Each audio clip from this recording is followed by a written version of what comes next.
Hey, I'm Tommy, and welcome to the Lightroom Photography Workflow, Part 4. Once again, if you haven't seen the 3 parts that I've already shot, please feel free to go back and take a look at that Lightroom Photography Workflow, Parts 1 through 3. What we did there is we imported the media, then we went through and we rated all the photos so that they're organized in the way that we actually want to take the time and see which ones are good for editing. And then now, after we have finished editing, we're finally in the last part 4 step of outprocessing the photos, where we're going to go put them, how we're going to manage them to get them out of our incoming catalog and out into the world for everyone to see. So this is the outprocessing set of the video series. This is the final set of the video series. So hopefully you enjoyed this set.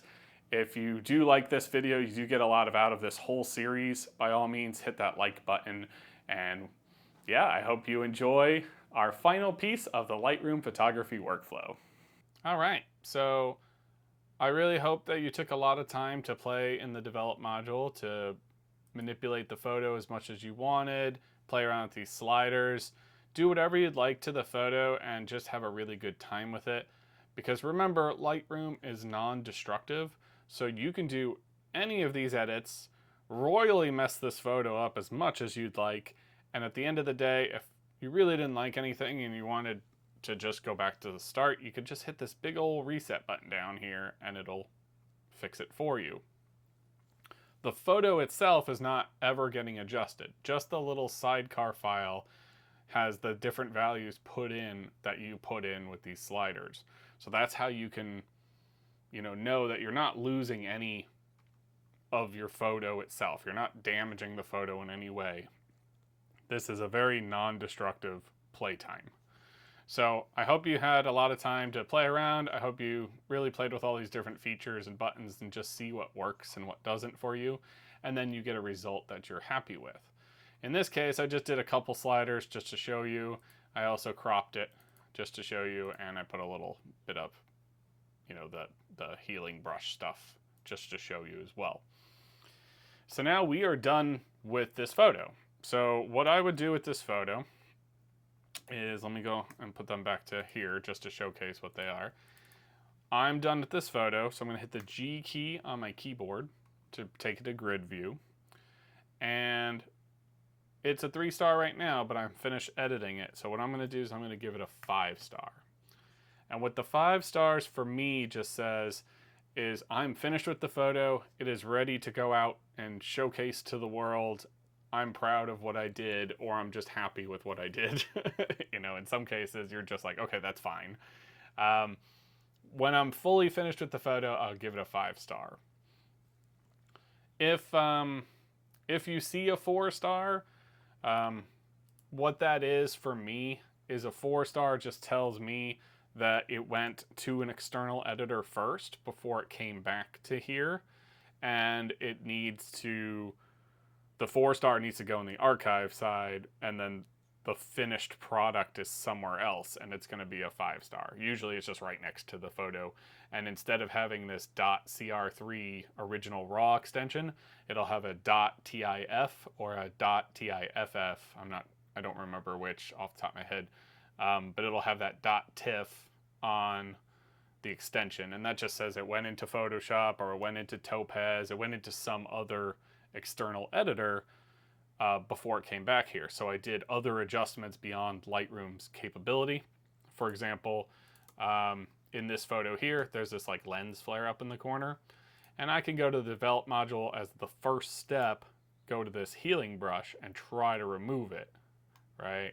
But say I did that and I just did a terrible job, I would be a lot more specific, but just for the purpose of this example, this tried to do it, but look, it left a lot of this streak left, right? That's when I would go ahead and I would round trip out of Lightroom into Photoshop. And I say round trip because what you do is you'll say drop down photo, edit in Adobe Photoshop. You could also hit Command E on a Mac, Control E on Windows, and it'll send it out to Photoshop.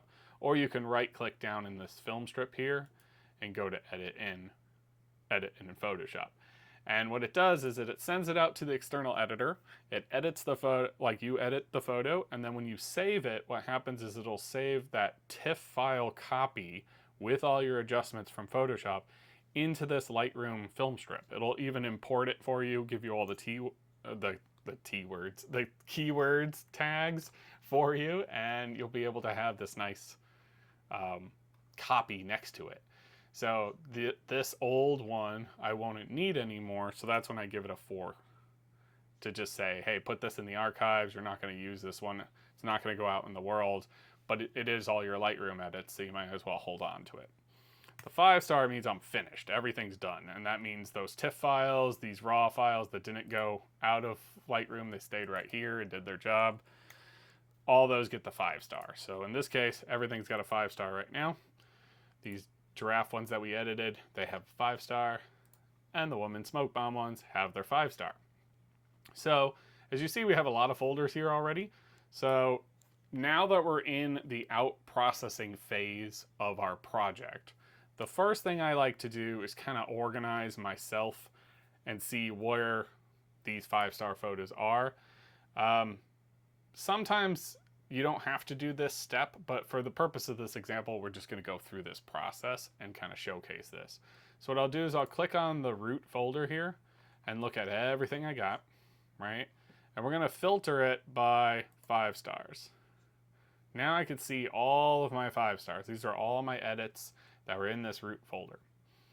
So now we're going to go ahead and we're going to select everything. So I'm going to click here, hold shift, and click here. On a side note, before I get into anything further, there's other ways to select everything here. If it's faster for you, I'll go ahead and mention them.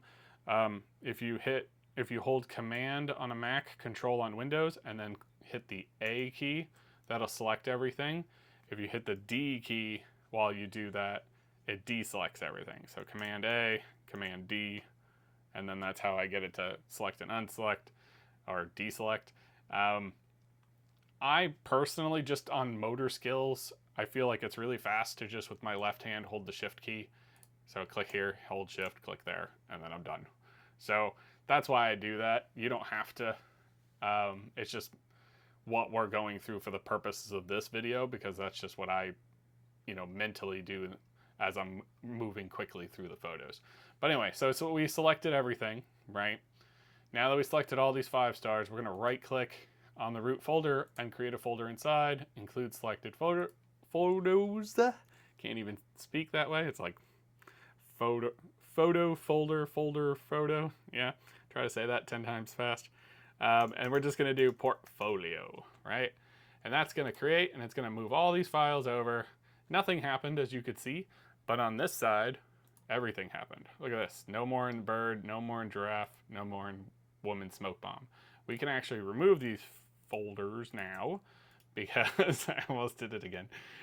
We can remove these folders now because they were just so that we could split apart all of the photos that we had, right? So we're good. So now we have this archive set, which is the 1 stars, the 2 stars, the 4 stars, all the stuff that we just want to hold on to and not ever delete. They're going to go into their own catalog in a different hard drive completely.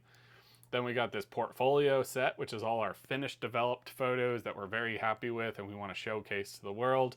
They're going to go in their own folder set on a catalog somewhere else. And then we have this rejected set, which is the photos that we might just go ahead and delete the whole thing and remove from our life.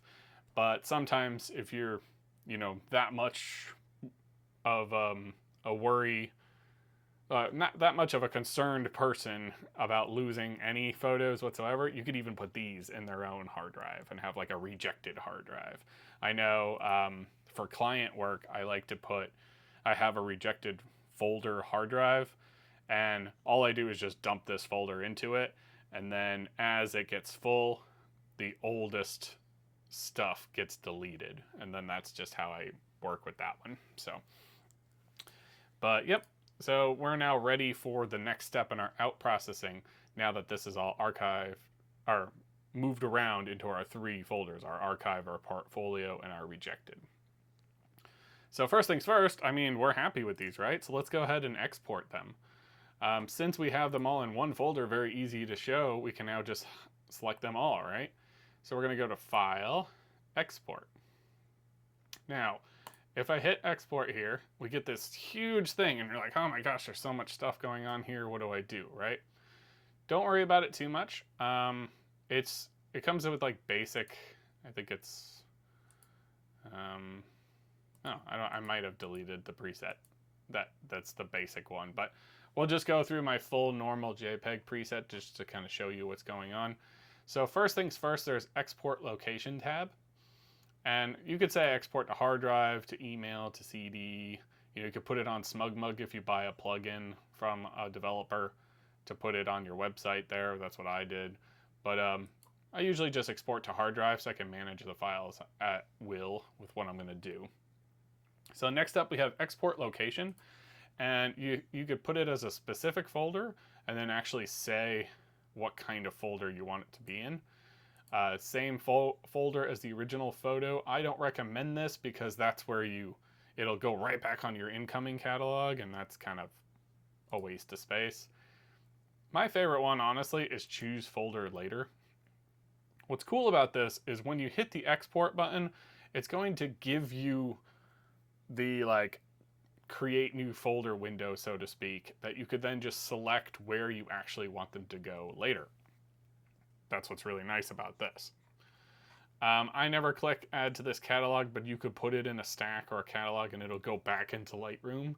So you have the JPEG finished edit copy in there. I don't really do that. And then, you have all this stuff, right? Overwrite existing files, choose a new name for the existing, or ask what to do. Or you could just skip it all. I always say ask what to do, because if you do for some reason have a duplicate, it'll be like, hey, what do you want to do with this? Do you want to make a second copy? Do you want to overwrite the file? What do you want to do? And I like that option to be able to go back and forth with what I want to do there. You could also put a name in here. See, file name, date file name. You could change the name again. Just like when you imported, as you export, you can change it. So let's say custom name sequence, and we'll just say custom text the examples, right? And now we have the examples -1 is what we had for our file rename. So as it exports, it'll say the examples 1, the examples 2, all the way up to 9, because that's how many photos we have for export. All right, video tab, we're not using videos right now, so don't worry about that. And then you have file settings. Now in file settings, this is where you can get PSDs, TIFF. Oh, look, it is 2 Fs. Look at that. PNG, DNG, or the original. If you export to DNG, what it does is it just makes the new raw file of that image in Adobe Lightroom's format. That's kind of nice if you're trying to store stuff, but I don't really use any of these other guys. I just use the JPEG, because that's what you're going to showcase. That's the final image for everybody to see. It's the compressed JPEG. Your color space, I always say just sRGB.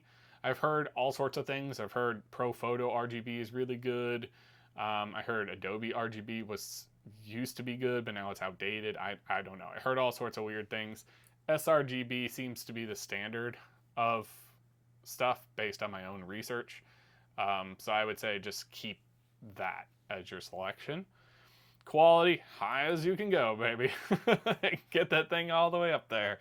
You could do this if you want to, save space, like if you're not going to be sharing these photos, but I always like the best of the best, get the biggest megabyte size that I can put. And then image resizing. Now, image resizing is actually very helpful. For example, let's go into an Instagram version of this just to show this. Resize to fit, long edge, 1080 pixels, 72 resolution, pixel per inch. What this does is it just forces the photo. So you got long edge, short edge, megapixel, right? The percentage of the photo. What's nice about this is you can change the size of the photo that's coming out. So it's not this, it is still the best quality it can be, but it's not the biggest resolution that your camera provided you. It's a smaller size or even a larger size. What makes it nice about this is then you can make stuff like a Facebook preset is 1200 pixels, right? Instagram's the 1080 pixels. So this way it's like the sharpest quality that it can be before it goes out to wherever it needs to go. Because some places it'll look at the dimensions of your photo, think that's way too big, and then force compress the photo down, and that'll lose some of the quality and sharpness. So if you're really worried about that, that's where resize to fit comes in. You could also use the resize to fit very nicely for printing. So somebody who is like, oh, I need a really good photo and I need my photo to be a certain size. Well, you could find that out and put the dimensions in and find out what the long edge or the short edge, how many megapixels, percentage of size based on what your original photo is going to be.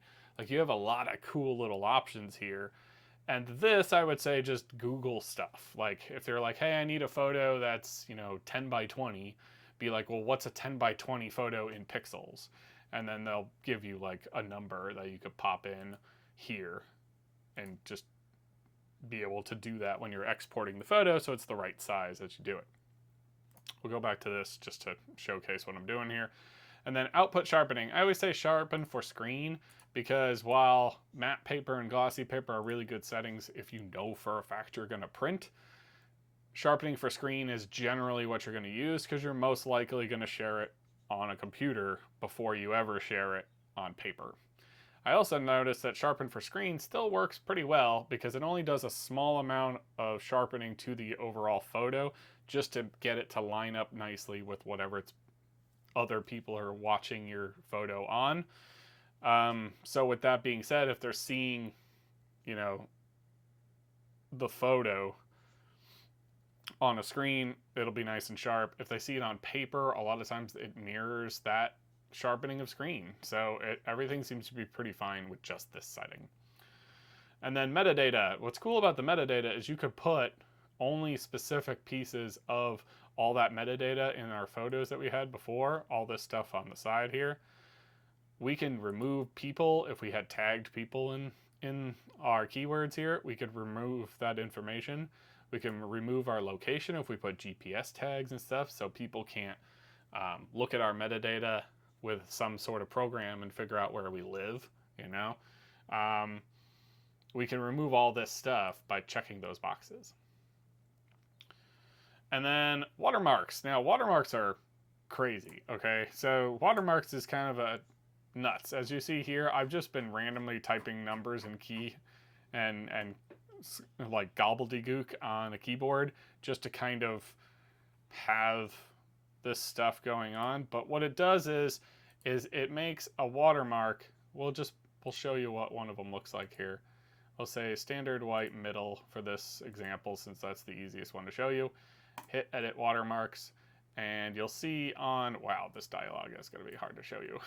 Hold on. Okay, here we go. You'll see here that we have, I'll make it as big as possible.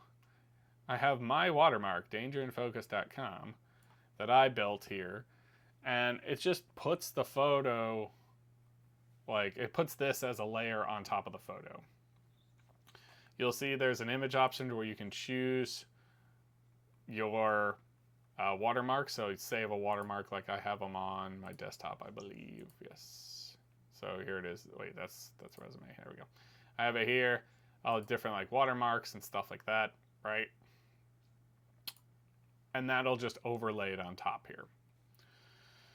You could also just put a text version on if you just select, instead of graphic, you select text and it'll put your name if you don't have a watermark. See, now I have my name there. Opacity can change. You can make it as dark or as, see-through as possible, all that kind of stuff. And then when you save it, every time you do even a tiny adjustment to this watermark, it'll ask you to save it. So that's why there's all these different names, because I'm just like really quickly type on a keyboard if I moved my logo slightly over, it was like, oh, you need to save it every time. So, and then when it's all said and done, you have this post-processing ability here, right? This is the final one. It's just after export, you're going to show it. You're going to do something. You could do nothing where it just says, boop, it went over there, you're done. You could show it in Finder, or you could take those photos and put them in like one of these guys to move them around. I always say just show in Finder because I it kind of tells me while I'm working on other stuff that it's done by just popping up with the folder with all the photos in it. You know, but it's up to you on whatever you want to do. But after that, what we're going to do is we're just going to hit export. It's then going to ask me what to do next, which is what I had, right? So in this case, we'll just do it on the desktop for now. Exported example is what I wanted to do on the desktop. There it is, and I'm choosing that. And it's going to export the 9 files. It gives you a little progress bar, tells you what photo's happening, you know, stuff like that. Nothing crazy. I'm going to wait a couple seconds for that to do it. And when that's done, I could go off and do other stuff. Like I'm in the develop module again if I want to do whatever I need to do. It's going to probably go a little slow because we are exporting large files here. But oh man, right in the middle of my progress, it finished. Here's my folder. It updated. It popped up. It said, look, we're done. And then look, this is my finished JPEG of the file ready to go, right? And now I could take this, if you notice my date is still here, my name is still here, all this stuff is organized the way I need it to be. Now I could do anything I want with these photos. I could send them out to Instagram, send them online, you know, put them in a portfolio, put them on a website, print them if I want, whatever you want to do there. They're done. But they're still here, right? They're still in Lightroom, they're still ready to go. I want to take them now off of my incoming hard drive and put them in their places. I've officially exported my photos, so I'm done with them, I'm good with them, I'm ready to get them out of here. Future Tommy here. So in part 4, we have this outprocessing set where we're actually moving all of our finished files either into an archive catalog, an incoming catalog, or a portfolio catalog. I want to emphasize here that if you don't have 3 catalogs on at least 3 different hard drives, this workflow is probably one of those things that you're going to want to go ahead and do that in advance now. So technically you don't need the 3 catalogs to go on 3 separate hard drives, but just it's nice to have that there as you build your library up. You're going to want the storage space to handle all these media, right? So I would say I'd recommend having an incoming catalog on like a small SSD hard drive of like, I don't know, anywhere from 500 gigabytes to a terabyte. And then have a photo archive that's really large, like an external mass storage. That catalog will go in that archive catalog will go on that hard drive. And then have a portfolio catalog that will go in those drives somewhere in between size-wise. So if you did like I have an archive drive of 12 terabytes and a incoming drive of only 1 terabyte, my portfolio is somewhere around like 5 or 6 terabytes, somewhere in the middle, because your finished photos are going to be a lot less than your archive dump on average. So you can, like I said, you can have all 3 catalogs separated in your basic hard drive on your computer, but I really don't recommend that because you're going to fill up the space on your computer's hard drive very, very fast. And, you know, the more media you take, the more you're going to want to hold on to. So I would recommend just getting a few external drives. They're very cheap, they're very easy to purchase, and it'll really help categorize where everything's going to go. So I just wanted to throw that in there. Make a catalog. You're going to have an incoming catalog, you're going to have an archive catalog, and you're going to have a portfolio catalog. And the incoming catalog is for when you're processing photos. The archive is when you have all the ones you just want to hold on to but not edit. And then the portfolio one is your actual finished edits. So anyway, back to the video, whatever section we're on at the moment. Bye. So what I'm going to do now, we'll show a little example in the archive world. So go to File, right? We're going to open a new catalog. Sorry, I'm not going to say new catalog because that'll get confusing. We're just opening catalog, okay? All right, so here we are, and we're on the incoming catalog hard drive. I don't want to be there now. Now I want to be on Photo Archive. Now the way that I archive my photos, which this might take a second to load because this is a 12 terabyte hard drive and it's a pretty slow one because, again, these are just to hold on to. I don't really care how fast they move. But each one of these is its own catalog. In this case, it's the current year photo archive, right? Hit that. This is the catalog I want to go to, opening it. This backup thing, I would say I would recommend always hitting backup, because what it'll do is it'll go through and it'll make sure there's no errors in this catalog of incoming catalog stuff. It'll make sure there's no errors, and it'll fix those errors and test your integrity to make sure it works. I'm going to say skip for right now just because of what we're doing for the example. That could take a few minutes. So it's going to take a second to load. Just let it load up. Doot. Here we go. And now we're in the 2023 photo archive catalog. And this is all of my stuff. You know, all the stuff I've been shooting over the last few months here, right? In order to get those 9 photos that we finished into this area, what I'm going to do is I'm going to File, Import from another catalog. Hit that. It's going to find what hard drive, and it goes to whatever the most recent one is. So in this case, it's my incoming, but I can go to any other catalog that I have going on. We're going to go to incoming catalog. We've got incoming catalog here. There's my catalog, right? Choose. It'll think for a minute. And then here's all my stuff. Now, you could see here, this is why I like organizing them into folders, because you get this little tiny window with all these little previews, and you notice every single one of my photos is here, and I don't want that. So we're going to click this to deselect everything, right? And then look, archive, it says so nicely. Portfolio, it says so nicely. Rejected, it says so nicely. So since this is my photo archive, so I'm going to just dump all this stuff from the archive folder. So I'm going to select that one, and then I'm going to hit import. I don't have to do anything else here. File handling should be add new photos to catalog without moving, and replace nothing. Okay? We're going to hit import. This takes a couple seconds, but it basically moves everything that's from, you can see right here, I have incoming catalog ready to go.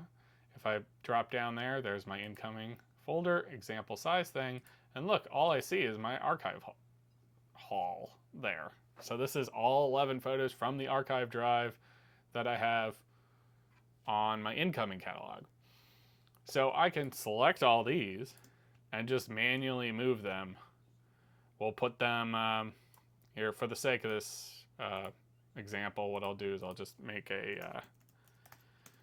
we'll just make a little test folder. So what I'm going to do is, since this is my August photos from the shoot or whatever, right? I can't even talk apparently.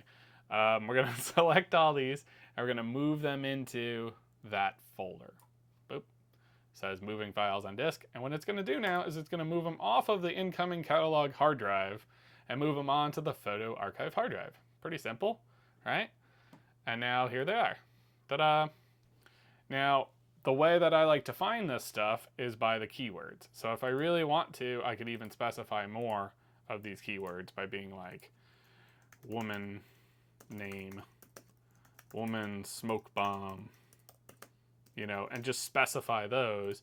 And then these, I can go over and do the same thing and be like animal, giraffe, zoo, you know, just to make sure I know what I'm doing there, and add those. So this way, if I do need to be like, oh, I need to go into my photo archive and pull up a giraffe from the zoo that I took from this one series, I can do that, and I'll see my 2s and my 1s and be like, okay, this 2 is what I should choose first because I liked that when I first shot these photos.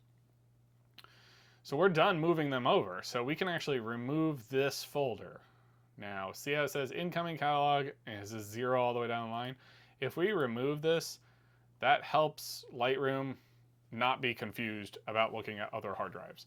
If we try to import from another catalog again, and we choose incoming catalog, sometimes it gets errored up. So I always like to remove that blank folder out of here, okay? So now we're gonna go and we're done with moving those. So now we can open catalog and go down to my portfolio one. And it'll close out the photo archive hard drive catalog, and it'll open up my portfolio. Now this is all my finished photos. This is all the photos I like to share with people. I like to showcase. Okay, so we're ready to import from the Danger and Focus portfolio. We're going to move this by hitting import from another catalog. Should take only a couple seconds once we choose the right hard drive. So we're in incoming catalog, hit there, and that's that catalog. Choosing that, it's going to think for a second, and then it's going to pop up with our photos. As before, we'll deselect these little check mark boxes, and because we're only going to choose one folder. Not sure why there's an error here. Oh, okay.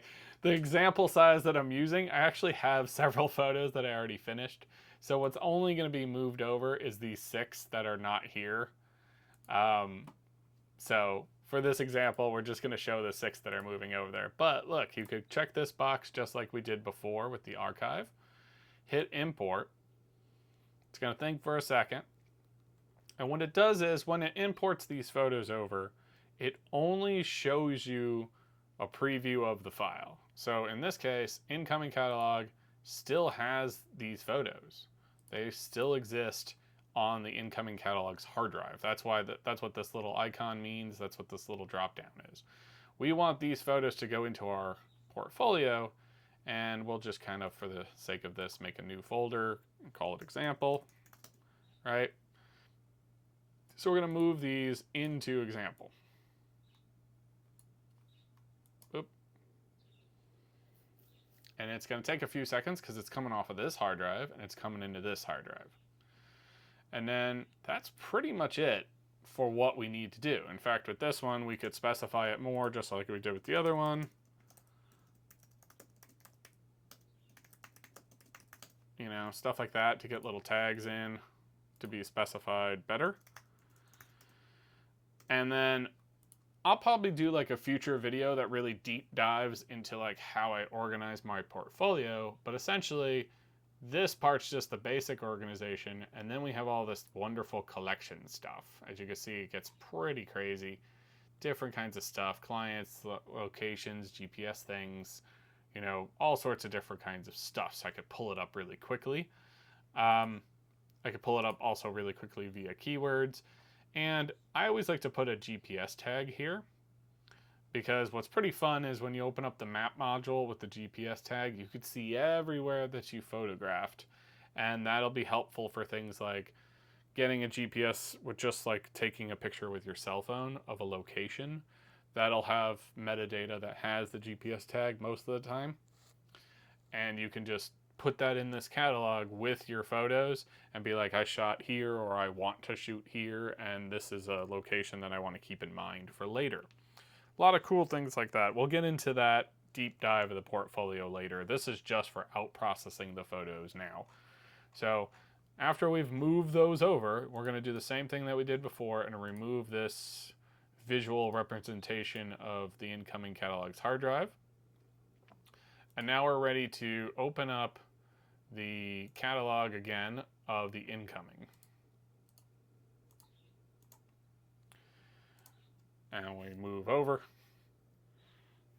Yeah, like see, there's the 3 photos that couldn't move. That's funny.